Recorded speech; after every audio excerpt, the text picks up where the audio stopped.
They're the young and the famous whose tattoos inspire their fans to go out and get one for themselves.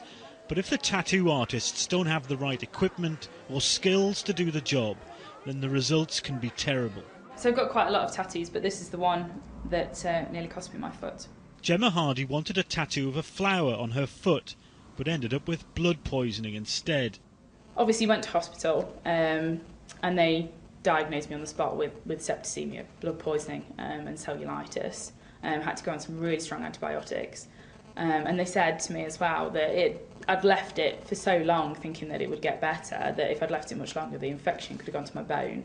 And then obviously amputation would have been the next step. Tattoo artists like Kevin Paul want more regulation in the industry.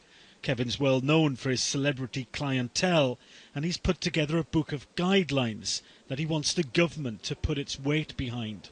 The current situation is if you wanted to open a studio, you could literally go find the premises, go to your local council.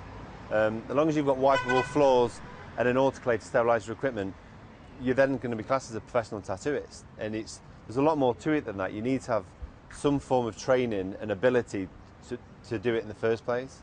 At the moment, there are no national standards governing the tattoo industry, but it's an industry that's growing fast. There's been a staggering 112% rise in tattoo startups in the last 4 years alone. And where proper practice isn't followed, health risks can be serious, infections or worse, hepatitis or HIV. Manchester Inc. is one of the most respected studios in the UK with thousands of customers. They say they have strict rules about hygiene and quality here. There's a massive health risk if you don't know what you're doing, and especially talking about people who tattoo at home. That's something I know it's hard to regulate because you can get hold of gear on eBay these days. How people are going to stop that, I don't know. The guidelines are just that, an outline of what's expected by tattoo artists. Filling in the bigger picture could take time, but many in the industry welcome it. Nick Martin, Sky News, Manchester.